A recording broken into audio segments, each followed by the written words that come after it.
Okay, how's everybody doing today? Blessed. Good, blessed. I'm good. How did it go with assignment 2? Great, poorly. So there were issues with the automated grading. I don't know. I guess it's all my fault because I'm in charge of this course, so I won't blame anyone else. We had to roll out some changes a little bit later than I would have liked to make sure that doesn't happen with assignment 3. Yep, it's all in my office. Cool. Yeah, doors open. To make sure that doesn't happen with assignment 3, I've already done the assignment for you, so you can all get 100%. No, I'm kidding about that. No, I've done the assignment and made test code and everything so that all that the TAs have to do is get that thing up onto the server. Server will be up early, and we won't have design issues like we had in the assignment 2. So a couple of things that I want to do today. So hopefully you all know, the attendance is up a little bit today, that the midterm exam is on Friday, this Friday. It's in class. It's going to be cozy in here. There's 310 students registered in this course. The room seats 369, so it's going to be cozy. And there's about 20 or so students writing elsewhere. Bring with you a pencil and an eraser. That's all that you need. And in fact, I will bring a little box of golf pencils, but no erasers. It's a Scantron exam. You've seen there's a sample of one on the course webpage. We'll talk maybe a little bit about that. And the exam will be similar to that. So what I want to do today is a couple of things. Because after the exam, there's no more time to talk to you. It's reading week after that. So I'd like to go over assignment 3 so you understand what's required. And then go over that sample exam. We can discuss that or go over the list of topics that we've done in the course. You're responsible for everything up to and including last week's class. Yep.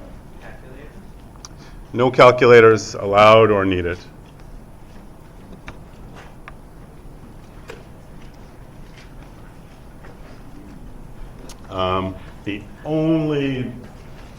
There's lots of math skills, but the only arithmetic skills, so the only thing that a calculator could help you with, is that I assume that you can multiply two fairly big numbers as long as one of them is a multiple of 100. In fact, one is just some hundreds, a 1 followed by some zeros. Any other questions about that? All right. So would you like to go over the assignment first, or would you like to go over the exam first?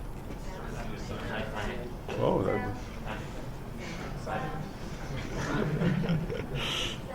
Okay, so exam people, put your hand up. Okay. Assignment people, put your hand up. The exams win it by a small margin. Okay, this may be a bit boring. Oh, it's certainly going to be boring, actually. Okay, so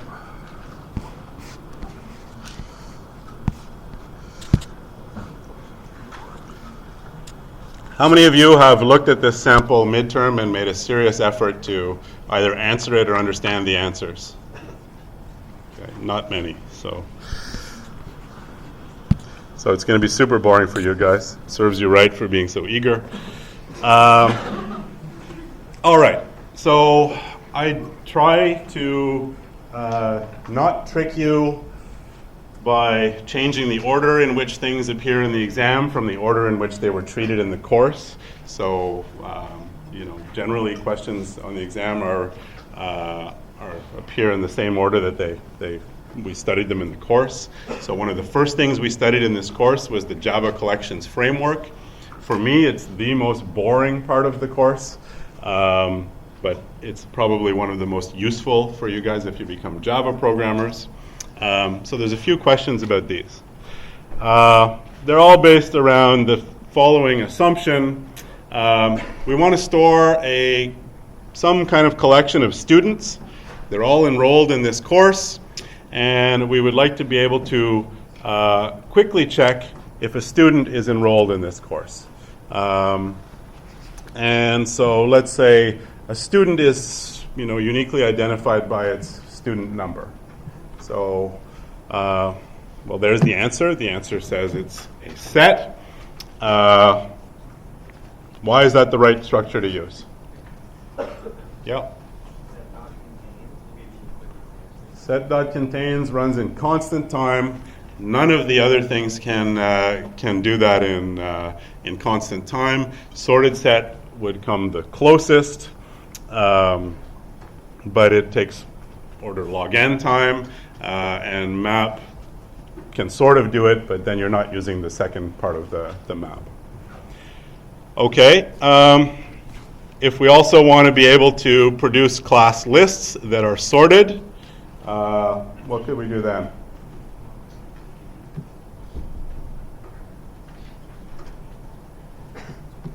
Yep. Yeah, sorted set.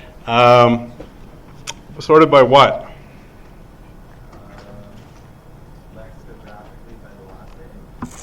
Or lexicographically by the last name and some separator in the first name. So is that related at all to checking if a student is in the course based on their student number? No. So it would be completely different if we want to somehow look up students by their names, last name, first name. So we'd use a sorted set for that. Let's see if I can reveal the questions without the answers now. What if, in addition to that, we want to keep some auxiliary information about each student? Maybe their whole student record.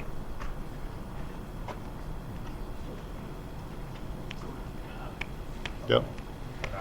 A map. So if we're looking for them by student number, then it would be a map. If we're looking for them by, we're interested in sorting them and it's by their names, then it would be a sorted map. Okay. So in some programming languages, you have a thing called a bag, which, or in other places it might be called a multiset. It's exactly like a set, except that you can put the same element in more than once. So how would you implement that? Using stuff that is in the Java framework. So there is no bag in the Java Collections framework. What could you use instead?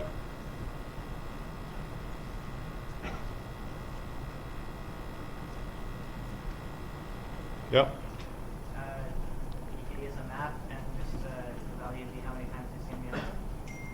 Yeah. So you could use a map from, we want to store objects of type T. So you might use something like a map whose keys are of type T and whose values are integers.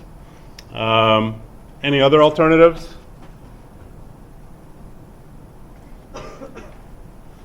So that would keep for each value of type t would tell us how many times it's in the bag.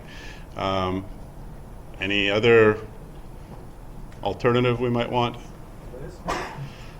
A list. Would that be fast to check if a student or if something is in the bag? No. So there's a few options here: map from t to integer, or map from t to list of t. And the correct answer is actually either one of those two things. Depends what you want to do. If I ask for, how many of this type t thing are in the bag, if that's my query, then an integer is enough.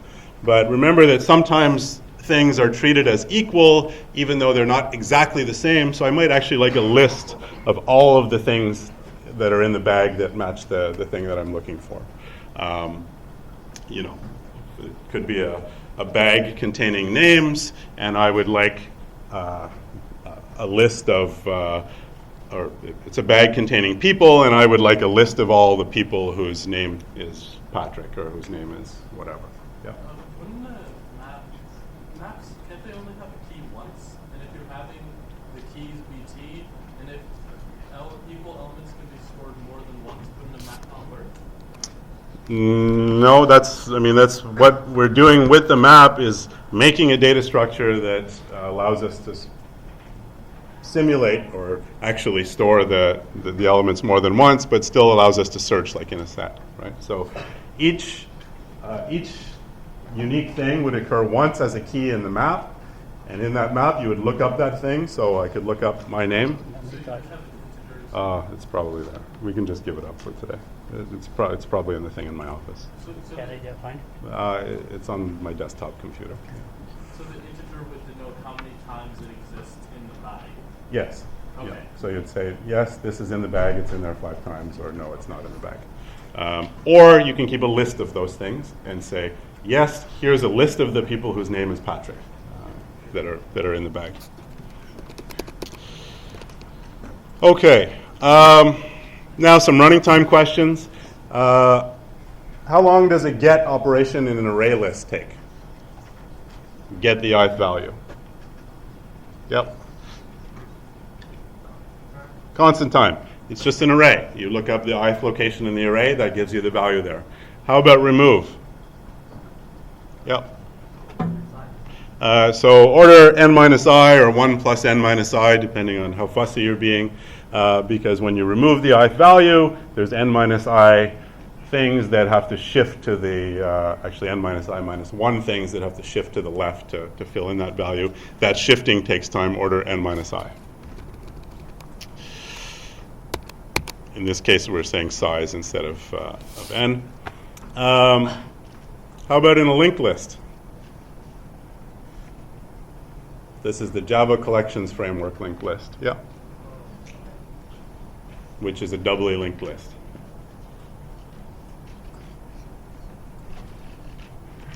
So, tip during the exam, there's always someone who puts up their hand and says, is it a doubly linked list or is it a singly linked list? And I always answer the same thing. It's the linked list that's in the Java Collections Framework. I'll tell you now that it's a doubly linked list. During the exam, I won't tell you that. Yeah.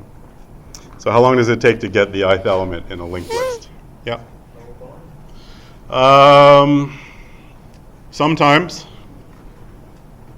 If it's doubly linked, can we do it better than O of I sometimes? Yeah. 1 plus the minimum of I and then minus I. Yeah, remember in a doubly linked list, we have the option of starting at the front and walking forward through the list. That takes I steps to get to the ith element.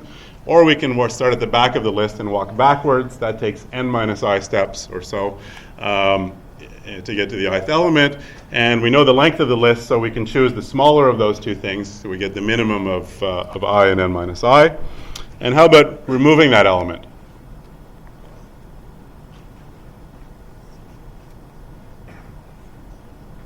Yep. Constant once we find it. So if you call remove I, there's still that process of finding the node that you want to remove. So that's another minimum of I and n minus I. Okay. Here is a little snippet of code. Takes a list and an integer n, and it repeatedly gets the 0th item from the list. Now, if that's an array list or a linked list, which one is faster, or does it not matter? So you could pass this thing in an array list, or you could pass it in a linked list. Is one particularly faster than the other for this operation? Yep. No, because you're going at I, you're doing a get at I equals 0, so it's constant time either way. Yeah, so a linked list or an array list, it's constant time to get the first element for either of them.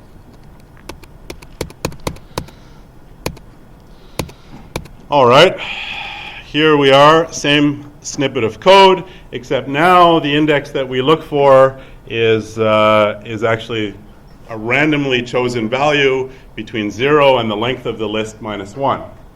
So is that faster in a linked list or in an array list? It's faster in an array list by a long shot. So on average, if we do this in a linked list, we're going to have to roughly, on average, see about n over 3 elements before we get to the random one we're looking for. That's even with starting at the ends, or the better end of the two. Whereas in array list, it doesn't matter. It doesn't matter if we're accessing the 0th element, the 100th element, the last element. It's all just a lookup in an array. So much faster for an array list. How about if we insert at the end of a list? So we repeatedly add elements to the end of the list. Yep. Same amount of time in either case. In a linked list, we immediately get to the end of the list. That takes constant time, and then we create a new node and stick it on the end of the list. And in an array list, we add, at the next available index. If necessary, we grow. But we've analyzed all of that, and it takes constant time as well. So those are about the same. How about if I'm inserting at the front? So I'm adding at position 0. Yep. Linked list is way faster. It's the difference between constant time and order n time. Every time we add at position 0 in an array list, we have to shift n elements out of the way. And actually, n is getting bigger here as we go along. So there's a big difference there. Much faster for a linked list. All right. What if we insert in the middle of the list?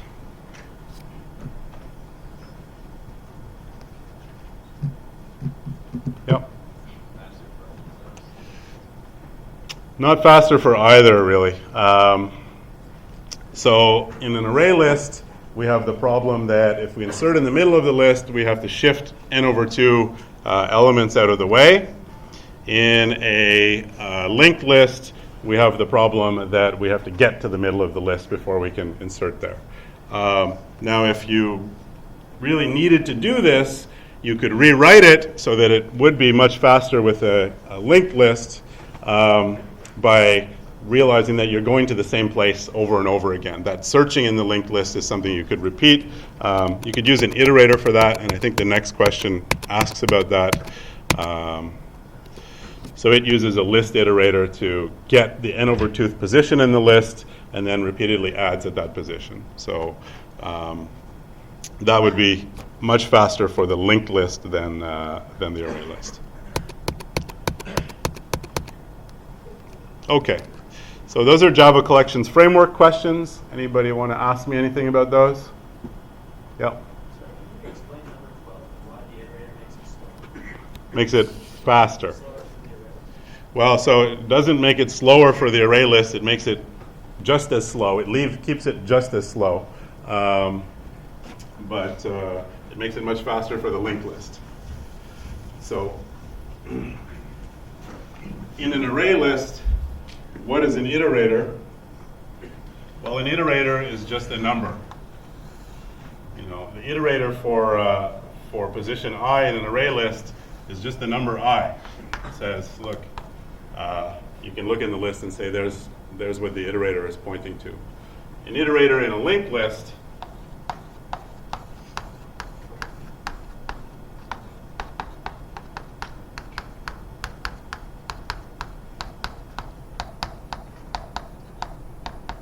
is actually a pointer to the node at index I on the list.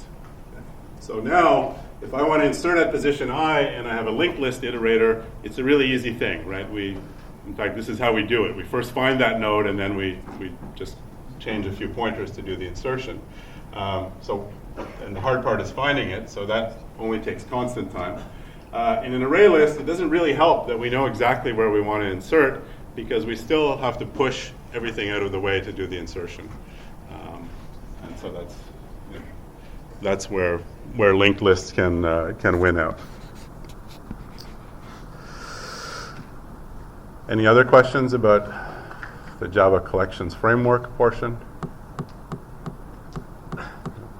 Okay. So remember what an array stack is. That's basically the array list in Java, the Java collections framework, but it's our name for it when we actually look at the code for it. So when we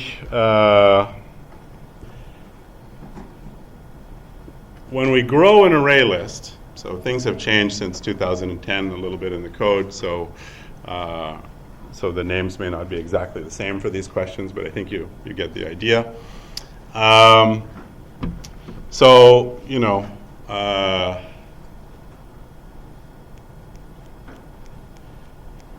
when we resize an array list, we're exactly in this situation that the array is half full. So if it contains n elements, the length of the array is 2 times n.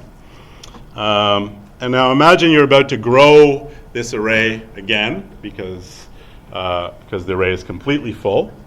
So now it has n elements, which is equal to the length of the array. Well, what can you tell me about what happened since the last time you had to resize this thing? So right now it's completely full. When was the last time you had to resize it? What did it look like? Yeah? At least n over 2 add operation. Yeah. So, it's completely full now. That means this is the value of n, is the length of the array. You know that the last time you resized it, it was only half full. And now somehow you got from a situation where there was all of these empty slots, which is n over 2 of them, and now there's no empty slots, so you must have done at least n over 2 add operations. Yeah. In the textbook, it says n over 2 minus 1. Yeah, that's that annoying case that we always have. It handles the case that when the array is empty, we create an array of size 1. That's just this. Java won't let you allocate an array of size 0, so you have to. But on an impractical terminal, n over 2 call for Yeah.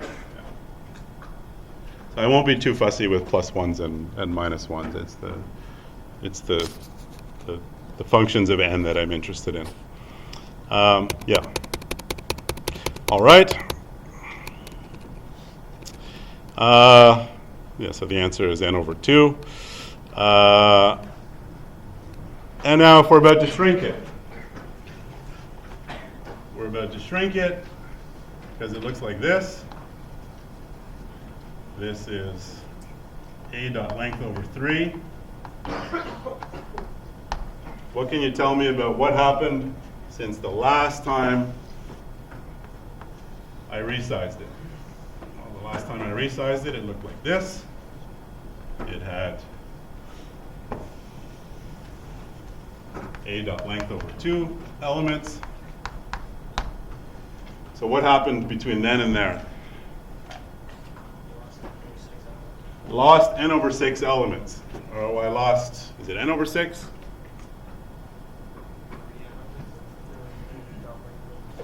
I lost a dot length over 6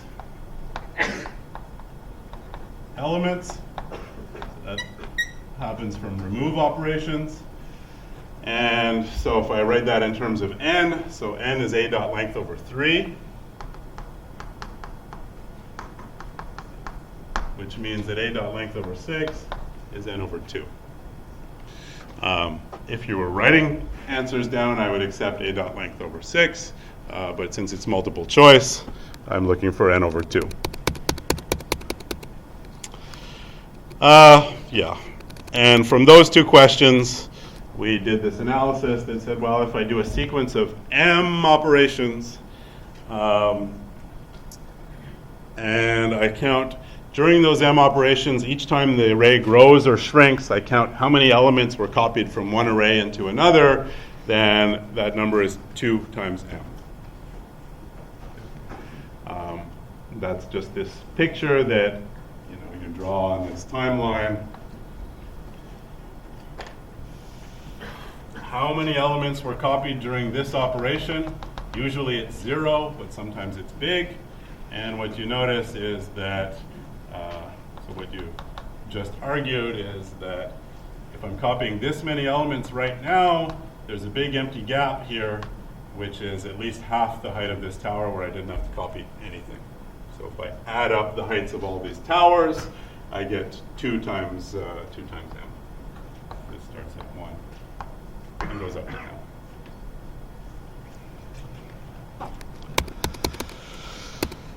Okay, remember that an array deck uses modular arithmetic to store stuff. So you use array locations a at j plus 1, modulo the length of the array, a at j plus 2, and so on. What are the running times of the add and remove operations in an array deck? Yep. Right, so you can find either x. So it's 1 plus I, sorry, the minimum of I and n minus I. Yeah, the same situation. If I want to change something at position I have the option of taking the first I minus 1 elements and shifting them backwards, shifting them to the left. Or I have the option of taking the last n minus I elements and shifting them to the right. I do whichever is smaller, so it's the minimum of I and n minus I. It's the same thing for the add or remove operations. Yep. In the question it says add ix, implying that you could add anywhere. No, add the value x at position I. So add ix in a list is insert the value x at position I. Exactly, but it's an array deck, so that implies that you could add just an either end. No. So this is array deck from Open Data Structures, not the one that they introduced in Java since 2010. Unfortunately, there's a name clash there. In the Java Collections framework, array deck is just really a deck. You can only add or remove at the ends. So we should take what they specify. Yeah, so we're out of the Java Collections framework here, and there's a hint, well, not a hint, but a reminder here. The class declarations says that it extends abstract list, not something else, not deck.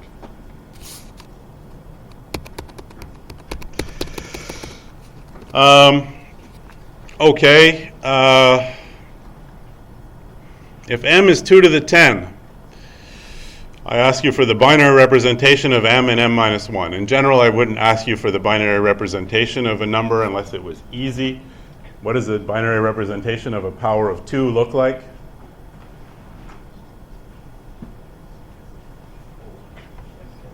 Yep.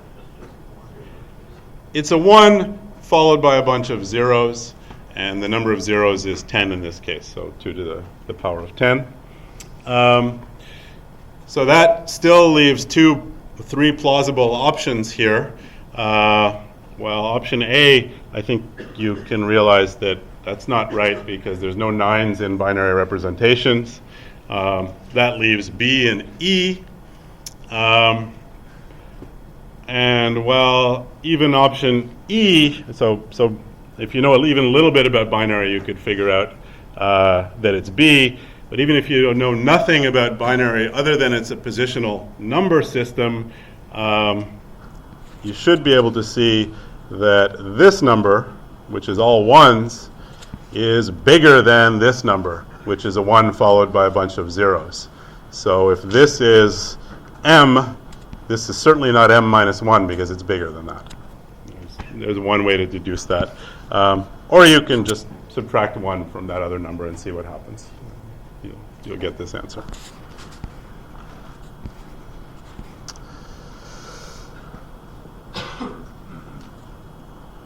And then there's a question that says, well, here's a really long number. I want you to tell me what the binary representation of x mod m is. And in general, that would be a difficult thing to do, except that m is a power of 2. And when you do something modulo a power of 2, what happens? Yeah. You just shift over 10 bits. Not shift. That would be if you were dividing. So if I give you a really big number and I ask you what's that number modulo 1,000, what does that look like? Yep.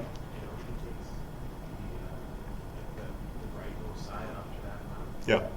So it only keeps the lower order bits. What's some number mod 1,000? You just take the last 3 digits of that number. That's that number mod 1,000. Everything else in there is a multiple of 1,000. Same thing is true in binary. So here you just have to see count how many ones there are, and check that they're not occupying more than 10 positions. Okay, so in a dual array deck, we implement a list by gluing 2 stacks together with their fronts together. To get the ith value in the whole list, the concatenation of these 2 things, and how do we decide where is it? Where's the ith value? How do we decide what does the code for that have to check? Compare I with the size. Yeah, so if I compare I with the size of the front, then that will tell me whether the thing I'm looking for is in the front or whether it's in the back. And if it's in the front, at what position is it? Yeah. Front dot size minus 5. Yeah, so the front deck is turned around. It's facing to the left, basically. And if it's in the back, where is it?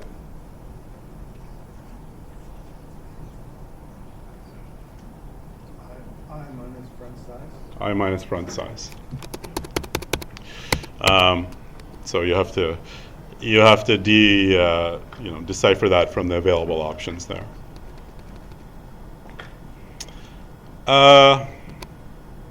Okay. So if a Rudisha array stack has, remember that's this thing that stores a block of size 1, a block of size 2, a block of size 3, so on.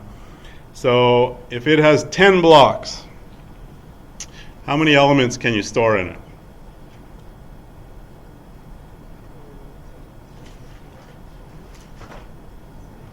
Yep. What's that? 55.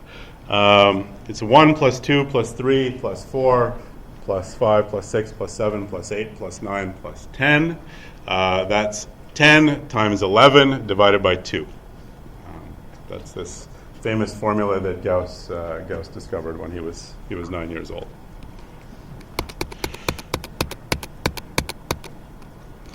And notice even there, so the arithmetic you have to be able to do is to multiply 10 by 11 and divide that by 2.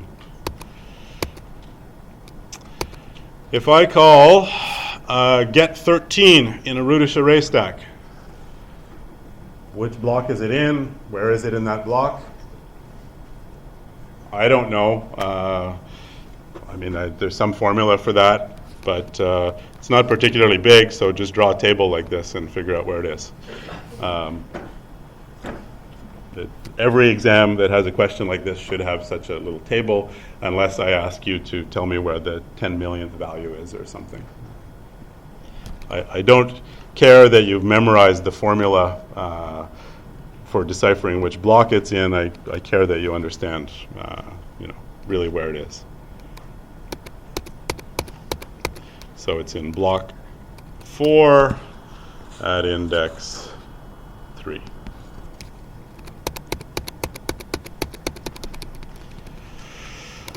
Okay, singly linked list. You remember what that looks like. If I want to implement a queue as a singly linked list, where do I add things? So they're supposed to add things at one end and they're supposed to come off at the other. So where do I add them and where do I remove them from?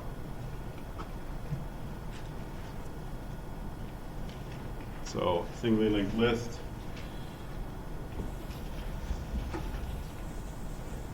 Looks like this.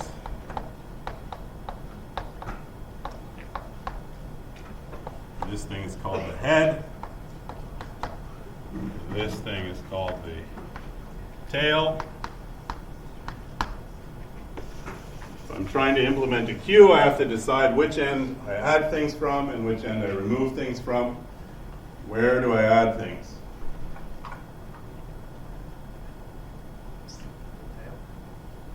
I add things at the tail.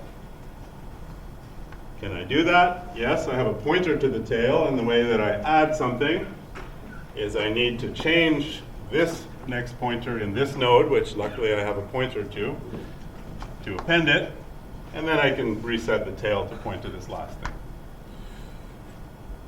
That must mean that I remove at the head. Let's see, can I remove from the head? Yes, I have a pointer to the head, which has a pointer to the next thing. So I can reset this pointer to point to that thing, and now this is effectively removed from the list. So I can remove from this end and add to this end. How about if I want to implement a stack? Add and remove from the same end. Which end should it be? Or which end does it have to be? Head or tail? Head. So the claim is that it has to be the head. Well, it has to be the head because I don't know how to remove from the tail. In order to remove the last element, I need a pointer to this element, which I don't have, except by walking through the list. That would be slow. So from the head, I already know that I can remove things. Can I add things? Yes. Create a new node. I have a pointer to this, so I can make the new node point to that, and then I can make the head point to the new node. So I can push and pop at the head.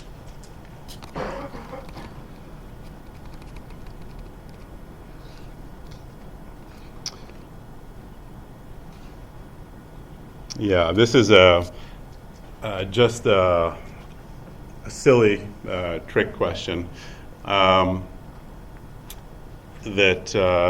hides in a formula the fact that there's a special case.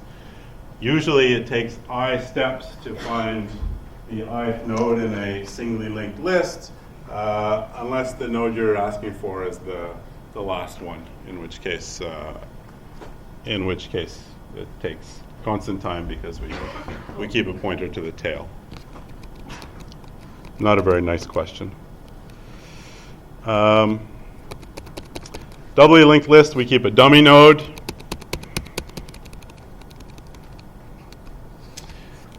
What's the purpose of the dummy node? Yeah.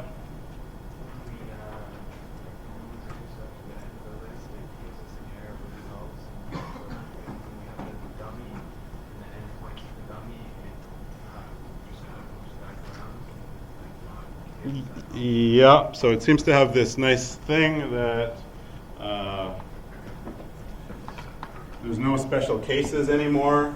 There's the first node of the list or the last node of the list is not special in the sense that each of those nodes has both a successor and a predecessor. So if this is my dummy node,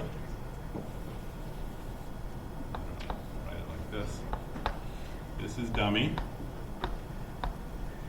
if this is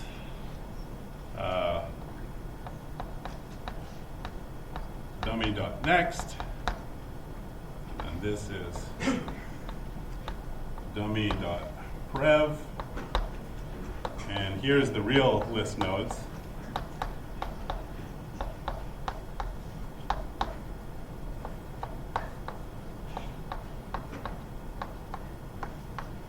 So these are the nodes at position 0, 1, 2, 3 in my list. And let's say there's only 3 elements in the list, or 4 elements in the list. Where does dummy.prev point to? Yeah. Points to the tail, last element in the list, so it actually points over here. And then this guy points to dummy. And that must mean dummy.next points to the first element in the list. And this guy points back to dummy. Notice how ugly that drawing is, and remember that when I did this in class, I took the dummy and I turned it upside down so that it didn't look like that. You don't get these crossing pointers. Yeah, so you can think of the dummy as, it could be at position -1 in the list. That makes sense because right after it comes position 0. Or you can even think of it as being at position n in the list because right before it comes the thing at position n-1. Or in fact, however you want to think of it.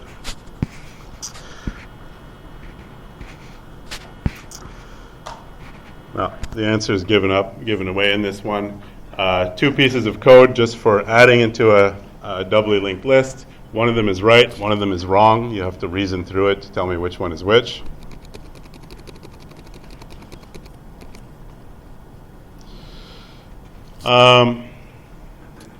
And this is the same question as for the Java collections framework. How long does it take to add and remove at the ith position in a doubly linked list? Well, we either start at the front and take I steps forward, or we start at the back and take n minus I steps backward. We do whichever is the faster of those two. Okay, so now we get into some questions about hashing. The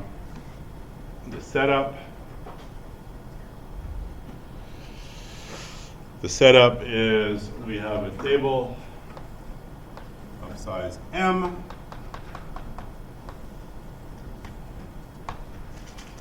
And we stick n elements into that table. What's the average number of elements you will get in a table slot? Yep. N over M. Yeah, so on average, this is true no matter how you stick them in there. The average is n over m. We saw that we're not actually, the average doesn't matter to us because the average would still be n over m even if we stuck them all in the first table slot, because that would be n elements there but 0 in all the other ones. The average becomes n over m. It's more how much do we expect to find at a particular table position that's more relevant to us. But if we use a good hash function, it's n over m. The number of table number of elements divided by the number of places for those elements. I showed you this multiplicative hash function. Here is this is the opposite way I explained it. Here's the Java code for it. You take X's hash code, you multiply it by this random odd integer Z, and then you right shift by W minus D. So it's W is the number of bits in an integer here, so think of W as 32 or 64. So what kind of values come out of this function? So what's the range of values that can come out of here?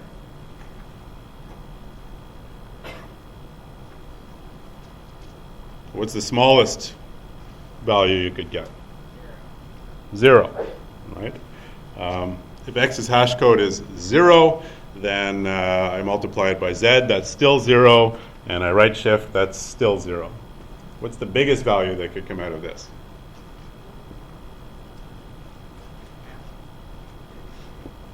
The biggest value is what? Well, what's m? There's no m in this formula. So it's m minus 1 for some value of m, but what's that value of m?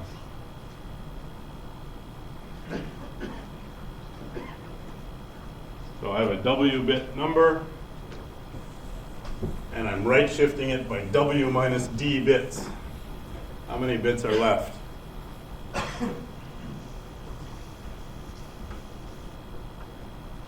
I have a w-bit number.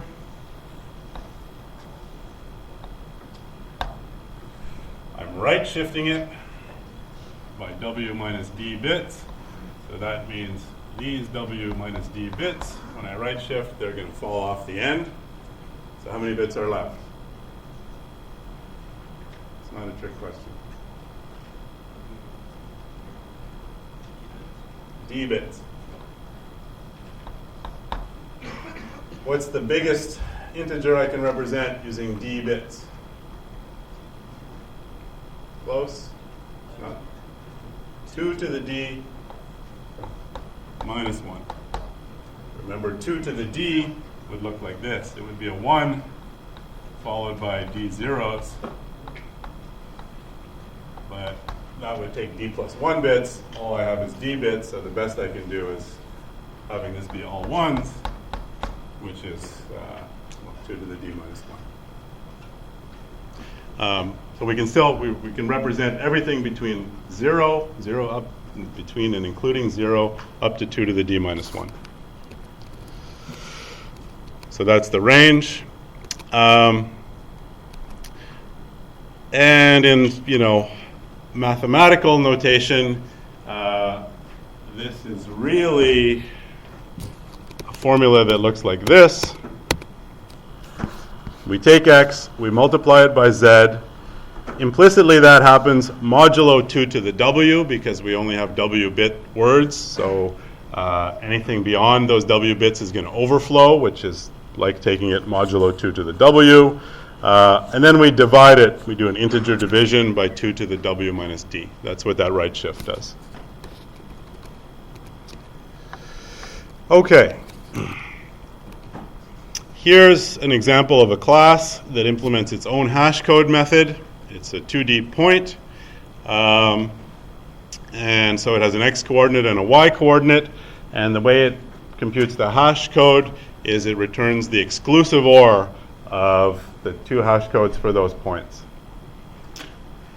So tell me something about that hash code. It's terrible, I agree. Why? And in which cases can you just get 0?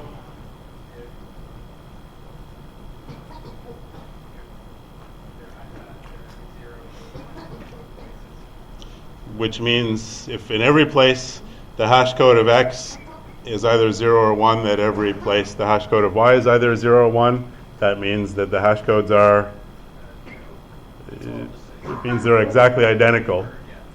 So if the hash code of x is equal to the hash code of y, then they're identical. But maybe it's unlikely that the hash code of x is equal to the hash code of y. Is there an example where those two hash codes are the same?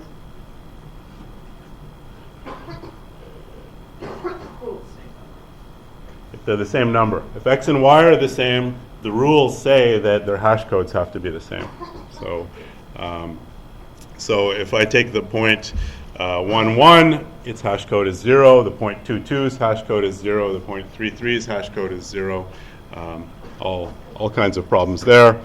In fact, you would see weirdness even if it was points that were basically on any line of slope 1, you would see a pattern that develops. There's only a few hash codes that would show up. But the easy answer here is if p.x equals p.y, then the hash code is 0. And another thing happens is XOR doesn't care about the order of its operators. So if I have 2 points P and Q, for example, the point 1, 2 and the point 2, 1, they're going to have the same hash code. Because all we're doing is XORing the hash code for 1 and the hash code for 2. Doesn't matter which one is on the left-hand side of the XOR operator. Here's another one. In this case, I add the 2 hash codes together. And that actually means addition modulo 32 bits, 2 to the 32 here. What can you tell me about that one?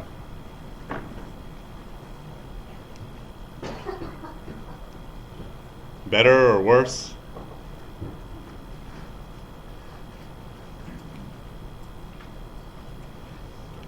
Does the point 1, 1 have the same hash code as the point 2, 2?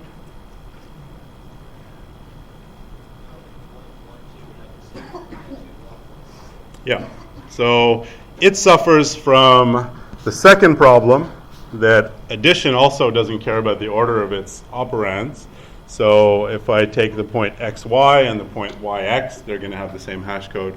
At least it doesn't suffer from the first one. You don't keep getting zeros when x is equal to y.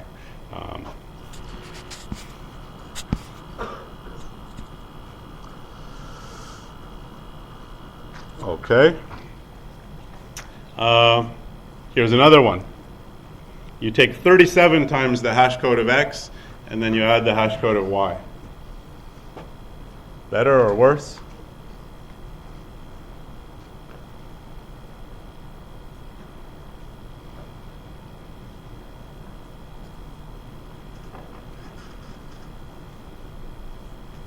I don't see an immediate problem. I mean, there are problems, but there's nothing immediately wrong with it. Unfortunately, on this exam, I forgot to put the correct answer there. There should have been a none of the above. And here's a picture of Carl Friedrich Gauss. Where can you find a picture of him other than the internet?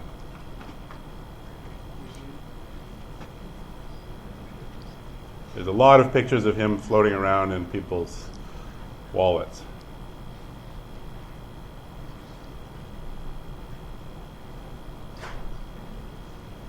So you can find him on German money, but that's not the point.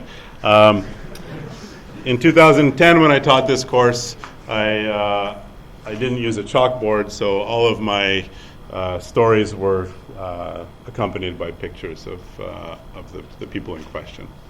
So now I teach more with a chalkboard. You don't get that unless you would like me to try and draw these people. Okay, that's it.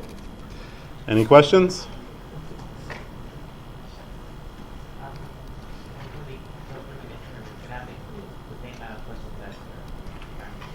It's going to have maybe a couple more. I think the midterm, this year's midterm comes out at 10 pages. If you're already using 5 sheets of paper, you might as well go both sides on the last one anyway. Yep. It is everything up to, I don't know. It's everything we've done, whatever those numbers are. Yeah. Skip list is included. Wasn't in 2010, but it is now. Yep. Sorry. Okay. First thing you should do is read this exam carefully, understand every question. Other than that, I mean, have a look at the textbook if you think that there's things that are, I mean, look deeply at yourself, be honest with yourself, and say, you know, there's something he taught that I didn't quite get. I can either have the option of running away from that and pretending that I get it, or digging into it and actually trying to get it. That's your best bet. Generally, the questions aren't super tricky. You don't need like fine level of detail of understanding, but if there's something that's really unclear, that's where you should focus. Yeah. The questions will be quite similar to these questions. In fact, some of these questions will be on the exam. The last one is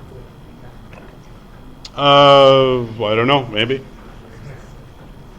Maybe you should look up those pictures of those 5 people just so you're prepared. Can you put a picture of you on there saying who is this? I've actually done that before, and the question was, who was the instructor for this course?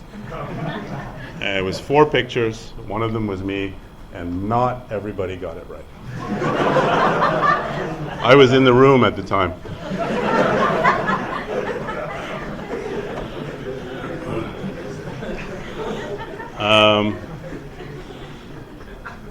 Yeah. If we Google Pat Moran being a Robert Menace, is that going to come up on Google?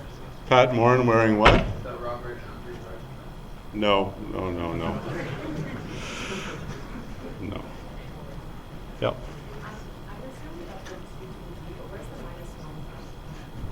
Well, so 2 to the D is a number that in binary looks like this. It's a 1 followed by D zeros.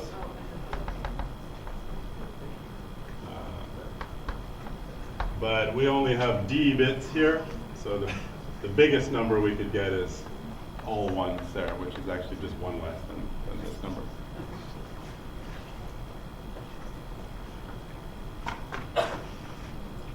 Okay, who's ready for assignment 3? It's a killer. Trust me, I did it. Just finished it. How long did it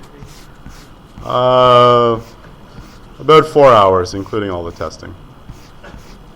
But that is no indication at all of whether it's difficult or not. I mean, for one thing, one of the questions has you, modifying a data structure that I implemented. So certainly easier for me to modify it than it is for you.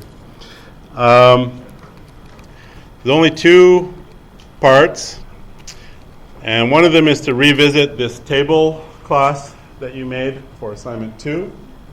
There's a working implementation in the archive, the accompanying zip file of that table class. That this doesn't necessarily, it's not necessarily the way you implemented it, but if you got the running times right, it's probably the way you implemented it. So there's sort of this asymmetry between the rows and columns of the table. The implementation that you would think of doing for assignment 2 has a list of lists.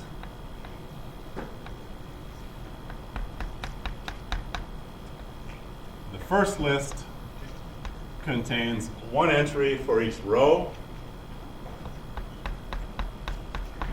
It points to a list, and those lists have length, which is equal to the number of columns. So you actually get a picture, if you take your first list and draw it vertically, you get a picture that looks like a table with rows and columns.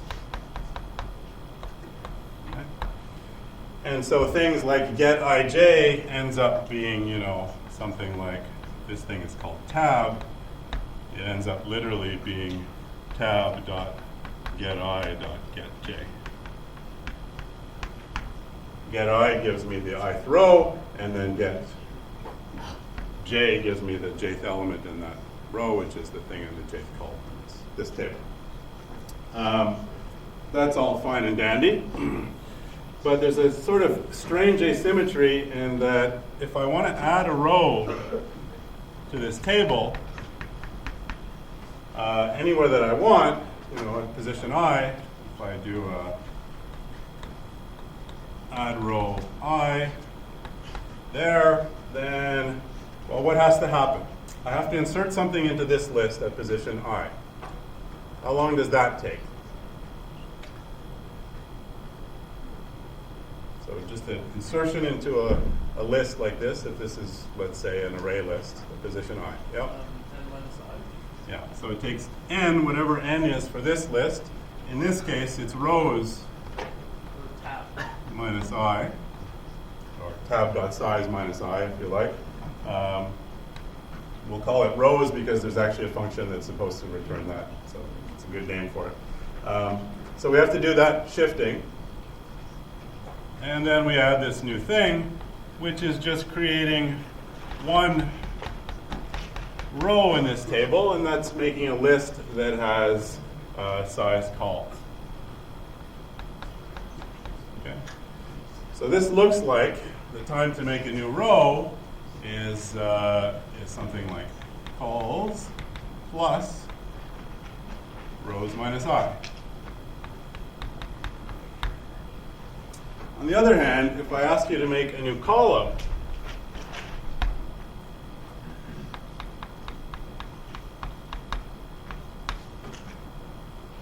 well, a new column means a new entry in each one of these lists.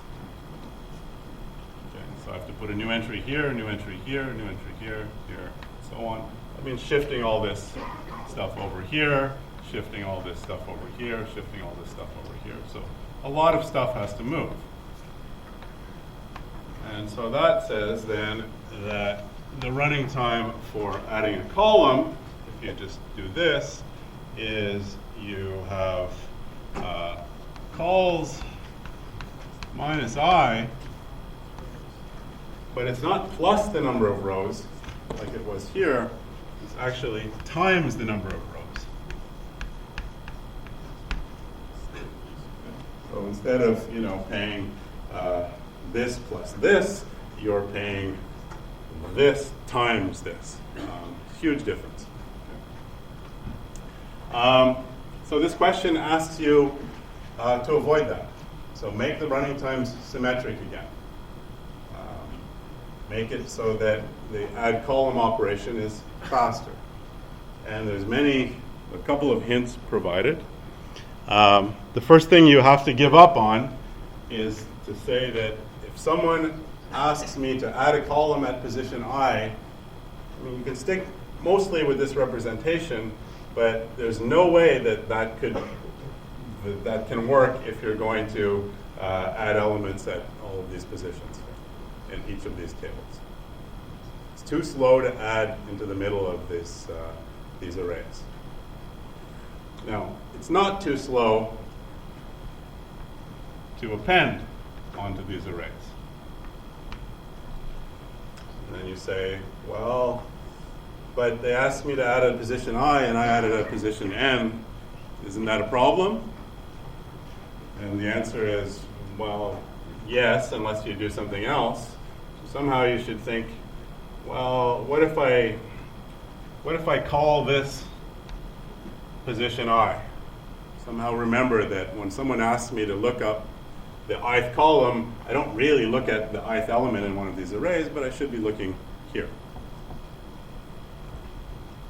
So follow that idea for a while. You'll see there's a bunch of stuff that you have to keep track of. And then you can make add column, if you do it right, you can make add column run in the same kind of time with a plus here.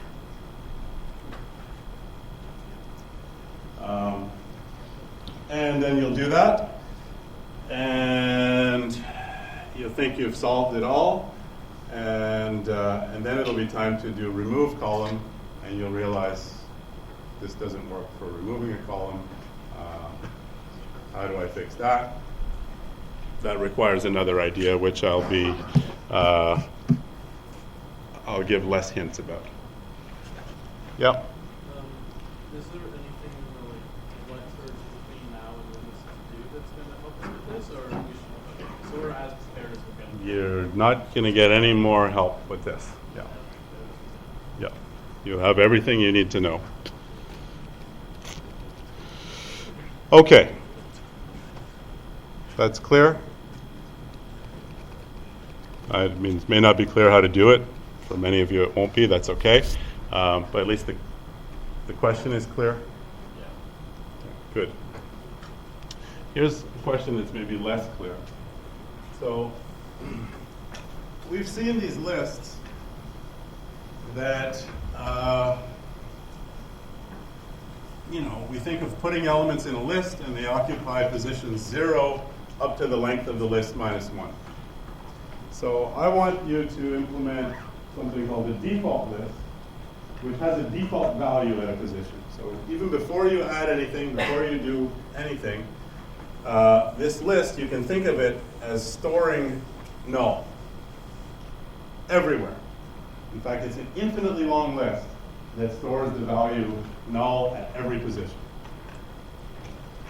In fact, you can simulate this because, well, list indices are integers and there's only 2 billion non-negative integers or so. So if you wanted to, one implementation of this would be create an array list.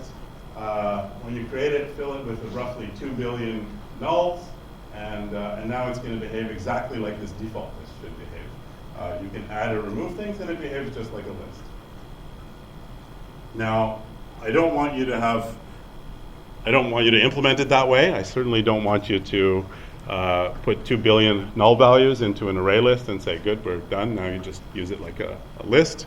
I want something that's more space efficient, and in particular, that isn't actually storing all of those nulls. Instead, it's only storing the non-null values. So, in particular,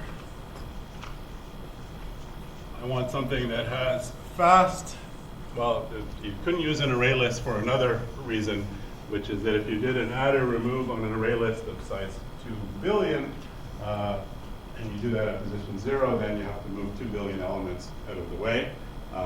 And this question is asking for logarithmic running time. Yeah? Wait, if you have it full of nulls, like infinitely, Yep. could you add at like, I don't know, 10 billion, even if 0 through 10 billion is all empty? Yeah. So you can have just a 10 billionth in the first element. Well, technically you have infinitely many elements. It's just they're all set to null except for the 10 billionth one. And the first one. And the first one, or whatever.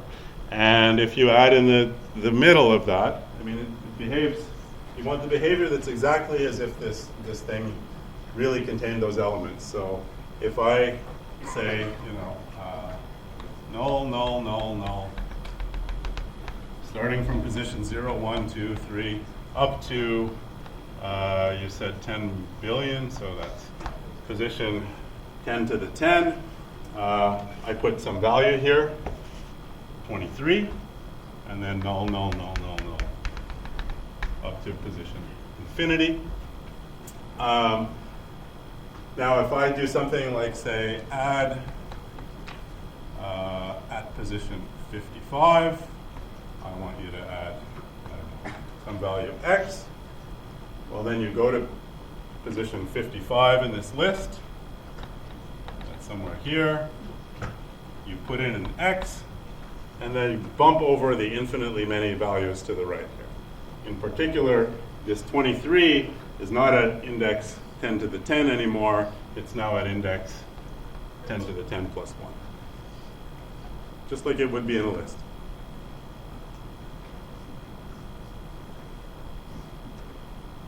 So is that part clear, at least the functional requirement? Yeah. So what you're describing is what's already implemented in the dumb default list? Is that Yeah. right? The So dumb, we don't even need to worry about making that thing happen. It already exists. well, the dumb default list does it, but it does it very slowly. Oh, so we need to change. So you'll need to implement the fast default list, which is based on a skip list. Or skip list is the name of it in the textbook.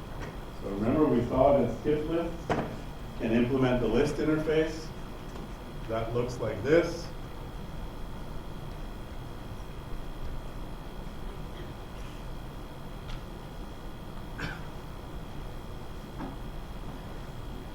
If we wanted to implement a list interface using a skip list, we had some structure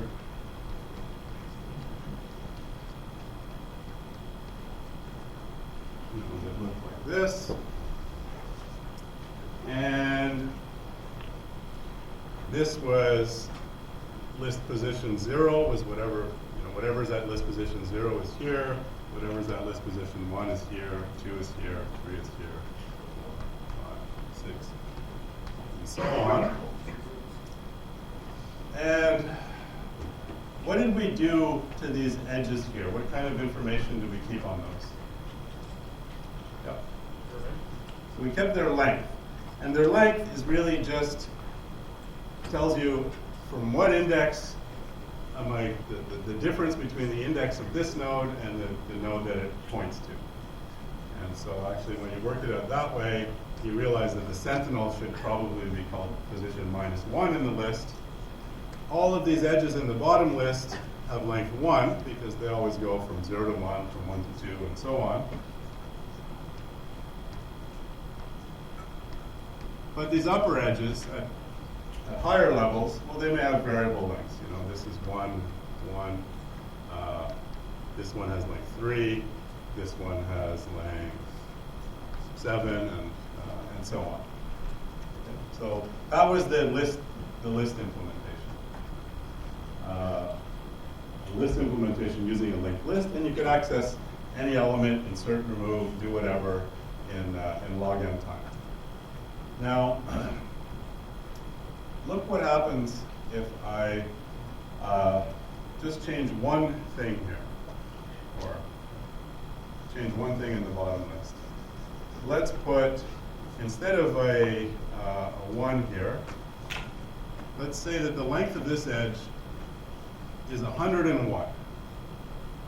Well, that means that the length of this edge is also 101. The length of this edge is 102. And the length of this edge is 107, I guess.